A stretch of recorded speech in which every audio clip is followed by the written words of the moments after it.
接着呢，又一次自动关机了啊，不知道是一个什么原因，又是一顿操作。干脆今天就在村里骑行啊，看看这个摄像机是不是定错了，还是我刚刚把它放在车里啊，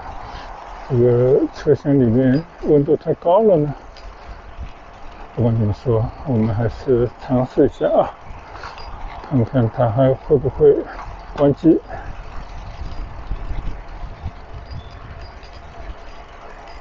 刚刚说到西密映射，它的来龙去脉啊，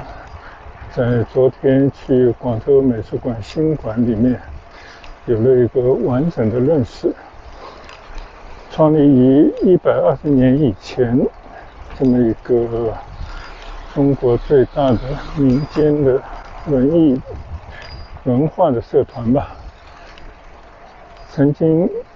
有5任显赫的社长啊，而且这个映射真的宁缺毋滥啊。到最后一任社长去世以后，到现在居然都没有选出一位众望所归的社长。原因呢，可能就是一下子还没找到德高望重啊，被大家尤其是文化界认可的泰斗级的人物。老实讲，现在这种泰斗级的文化界的名人是越来越少了，所以呢，现在其实是空缺的一个状态了。西密映射呢，我们以前一般都以为它就是字印，就是印刻啊，就是篆刻，就是中国人说的刻图章。就以前的文人墨客，无不在自己的书画作品摁上自己的印章。一个呢，就是有一种版权这样的意义所在。另外呢，其实也是一种文化的韵味。你看以前的收藏家啊，但最大收藏家肯定就是皇宫的里面的贵人，那些皇宫贵族啊，尤其是当皇帝的，像清朝的康熙皇帝啊，他收藏了很多这个自古到今的一些非常著名的书画作品。那他自己呢也会经常拿出来端详欣赏啊。每次欣赏的时候呢，有时候不但会盖上章呢，还会写下一些文字，甚至做一首诗，留在填在空白处。就别人总觉得这样对这个作品啊，实际上是一种损害啊。就人家好好的一个留白的作品，被你填上了自己的一首诗，盖上了你的图章，就感觉有所破坏。但是皇帝毕竟也是名人啊，而且早就死了那么多年了，所以现在的作品如果有这样的皇帝收藏的印章啊，或者他题写的词诗或者文字呢，反而跟这些这个古代流传下来的大画家啊、大书法家的这些作品相得益彰。应该说从价值上来讲反而拔高了。所以我们怎么说呢，就是以前从一个至高无上的君王，到普通的文化人，到底下的官员小吏，即便是普通家庭的老百姓，他都要在文书上啊，或者契约上面呢，盖上他的章，当然还要摁上他的手印。所以这个篆刻是中国人到现在为止，虽然已经不再被广泛使用，但是还是大家可以欣赏的一种艺术的东西。但是在我们的精明日本啊，就每个人还必须有一个图章来代替自己的签名，甚至只认图章，不认你的手写的签名。所以这个也是很有意思的，这可能是他们在中国汉文化啊，包括这个印章文化的一种传承吧。而我们中国现在的生活当中啊，几乎是99%都用不到印章了，除了玩票的文化界人士以外啊，所以这个也是蛮好玩的一个过程吧。那就是因为这样的一个消亡这样的一个过程当中，那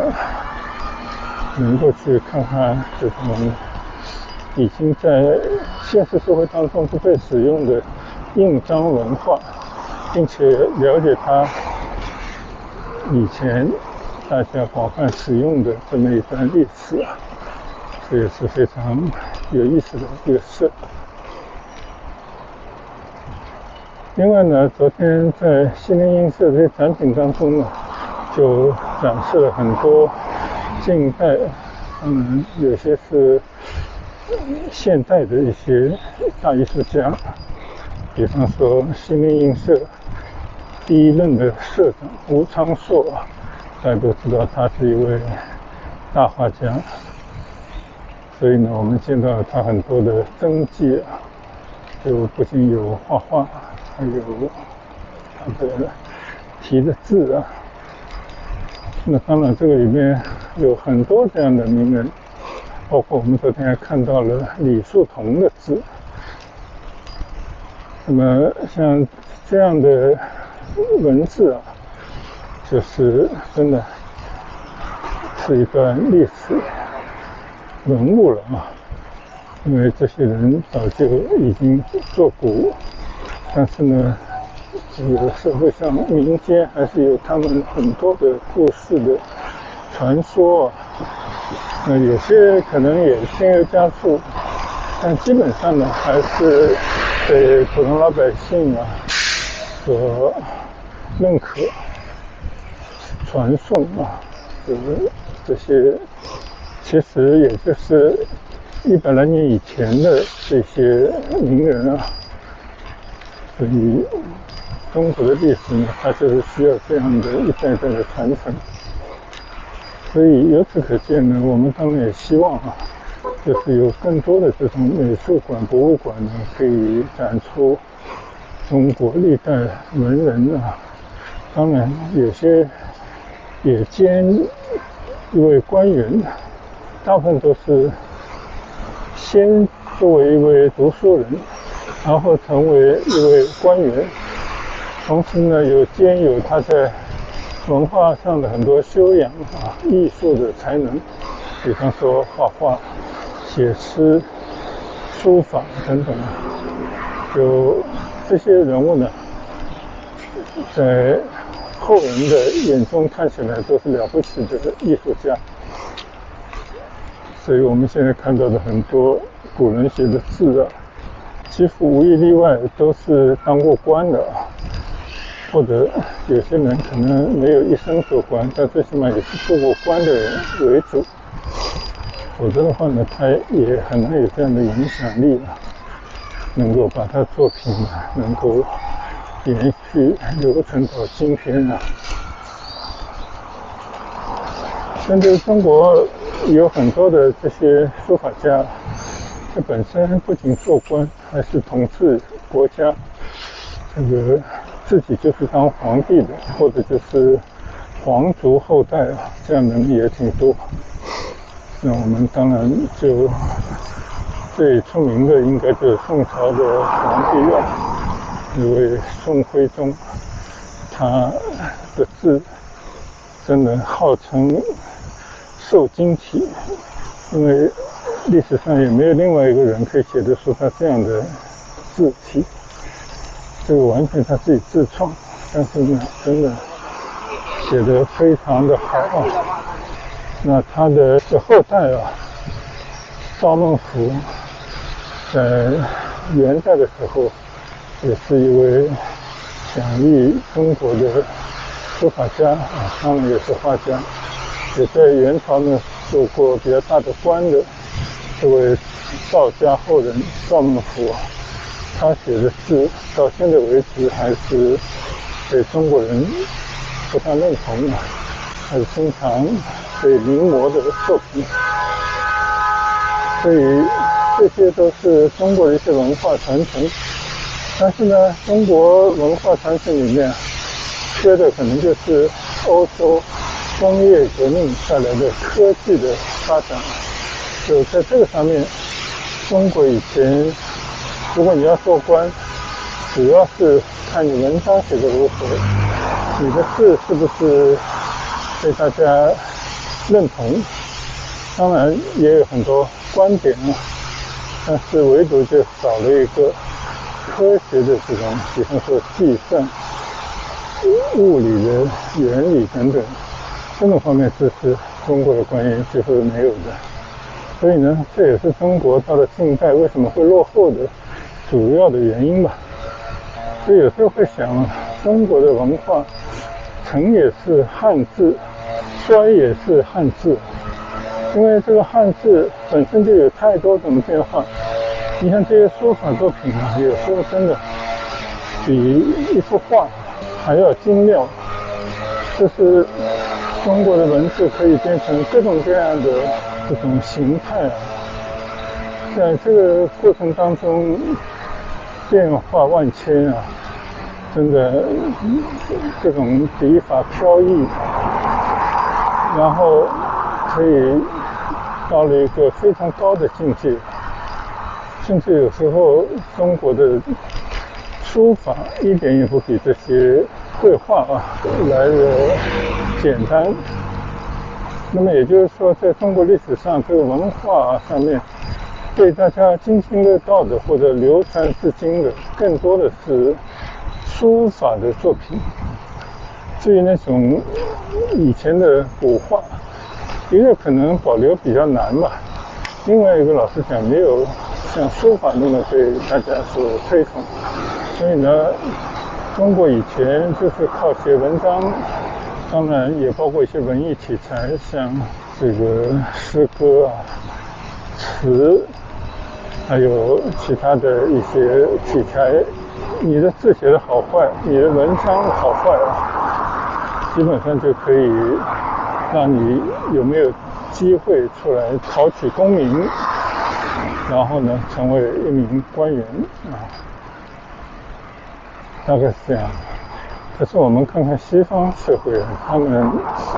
没有什么书法这么一说的啊，虽然他们也会用一些各种变体吧来表现文字啊，但基本上来讲，只是一个书写工具，表达自己意识的一个工具而已啊，绝对没有像他们的绘画作品或者雕塑、其他的这种艺术的品类那么被认同。所以我很少听说西方的一个拍卖市场专门有拍卖西方人写的字啊，即便是皇帝写的，估计也就是有些历史价值而已。但是中国的这种古代文化的这个遗存当中，书法作品是非常重要的一个品类。所以如果谁有以前的大书法家留下来的一些墨宝的话，那一样是可以拍出比绘画还要高的价值来。所以这可能是不太一样的啊。那么换言之呢，中国老百姓啊，你说大部分人应该是没有这种绘画的艺术的能力啊，但是书法呢是每个人都可以在家里练一练啊，就是在亲朋好友之间做一个展示，甚至呢有些人自以为已经写到一定的水平，被一定数量的人所认同的话，他可以给大家提个词，然后写一些对联，或者是写一些这个书法的作品啊，裱起来，让人家挂在家里，欣赏装点这个家里的这种文化氛围等等。我觉得书法作品可能是我们每次去这些美术馆、艺术馆里头欣赏最多的一个艺术的品类所以我昨天呢也着意的看了一些书法作品，比方刚刚说到的像李叔同，还有以前的革命党人康有为但后来他变成了一个保皇派。那还有很多名家的一些书法的作品就感觉还是非常的赞赏，确实这个值得玩味甚至你在看这些书法作品的时候，你的心里就好像有双手在尽可能的临摹感悟当时他写的时候的那种笔顺走势，并且呢有时候可以从这些作品当中来揣摩他当时的心情心理状况所以这些都是很有意思的东西。记得我们以前在日本也包括在韩国去到一些博物馆，看到他们100多年、200多年以前写的所有的这种文字文章或者诗词，无一例外都是用汉字写成。可能对他们这个国家本身，他们就从中国文化里面吸取了很多的元素，然后呢以汉字作为基础建立了他们的文化体系。所以其实这些国家，当然也包括越南更早一点的时候，就他们其实都是用汉字的，包括他们的这个现在的说话的这个词句里面，其实还是有很多汉字的读音的。那这就表明其实已经有了上千年以上的，可能都不止差不多2000年的书法习惯的汉字来讲。只不过就是说，因为当时写在纸上的这种文字大部分因为无法保存都已经失传。现在可能最早的称之为就是书法的这个真迹最老的作品可能就是平复帖了。据说呢，这是晋朝的时候陆机写的一幅字，现在当然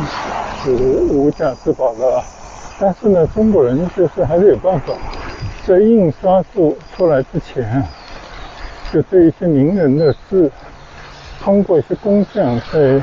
石碑上把它复制下来，就变成了书法作品，可以长期留存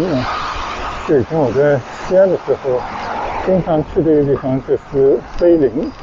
那这个碑林什么地方呢？就是中国从古到今那些最著名的书法作品的碑刻，当然大部分都是发生在很早的时候了，唐朝、宋朝等等所以这些作品呢，刻在这个一块平整的石头上，后辈呢可以去观摩学习。那中国由此呢就有了一个这种就怎么能够把这些石碑上面的字呢，就把它复印下来。中国叫拓，就是用墨在宣纸上就把它放平在这个石碑上，就慢慢的拓出这个笔迹来，最终呢你就可以得到很完整的一个有着跟石碑上的字一模一样的一片拓片。那把这个拓片呢装订起来就形成一本字典。我们小时候使用的很多字典呢都是这样的。当然后来有了印刷术了那就拓完以后，通过拍照翻拍以后，就更容易就形成一个照相的板，这样的话呢，就非常容易去印刷。那当然，据说古代要把这个名人的书法作品复刻到这个石板上呢，也是一门高超的技术，绝对不是谁都可以去刻字的，而且也有一套严谨的方法，能够让这个字表现出来和原作大致是一样的。否则的话呢，就没有办法反映出当时原作的精髓了。这个大概就是古人呢，对这种书法作品呕心沥血，也找了很多的办法，可以让我们过了1-2千年以后，还可以看到先人的作品了。当然，有些呢就慢慢就变成了一种传说，就好像说以前秦始皇这个东临碣石，也就是说到了海边去求长生不老药的过程当中，他也在很多地方题了词，据说呢也被当时的工匠刻到了这个山体上，但是年代久远现在也只能说是一种传说，没有办法来佐证到底是不是秦皇自己的手笔还有好多历史上的一些人物，像岳飞写的《满江红》，那有见过几个版本有的时候他某个版本是岳武穆岳飞的亲笔的写的字，但是大部分我相信都是后人的这个伪作吧，所以很难说。